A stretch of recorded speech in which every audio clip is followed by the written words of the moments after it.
Hey fam, I want to tell you about a new podcast called Reimagining Democracy for a Good Life.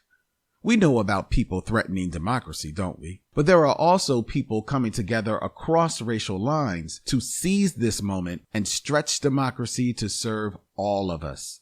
Join longtime equity advocate Angela Glover Blackwell for Reimagining Democracy for a Good Life, a podcast that asks, how do we build a radically inclusive, thriving, multiracial democracy? And looks at what one city, Los Angeles, is doing to try to make it a reality.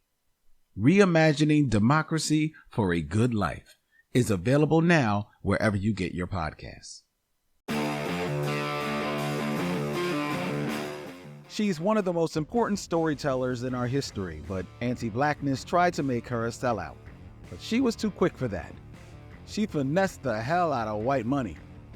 Talk about reparations. This is 2 Minute Black History, what you didn't learn in school.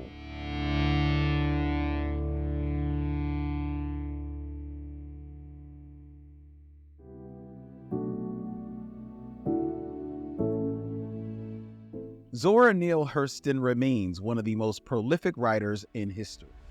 Much of what we know about Black Southern history, culture, and community comes from her dedication to get to the root of it. But many didn't recognize her genius at first. Hurston struggled to receive money for her research, and she couldn't write without funding. At first, the only funding she received came from a wealthy white woman named Mrs. Mason, but Hurston soon learned the consequences that came along with it.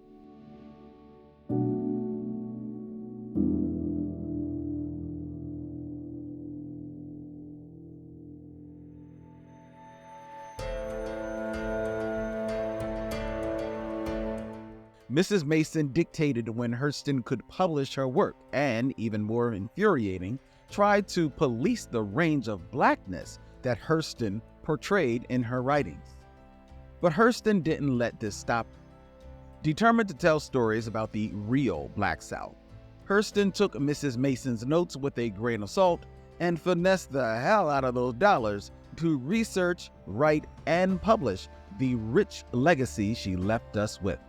Anti-Blackness wants us to believe we can only be successful if we receive validation from white organizations. Like Hurston, we should treat all white funding as reparations that we're owed. Let's reimagine how we can support our communities so that no one has to rely on anti-Black funding to be successful. When we come together, we are rich with resources, wealth, and knowledge. In order to move towards the future, you've got to look to the past.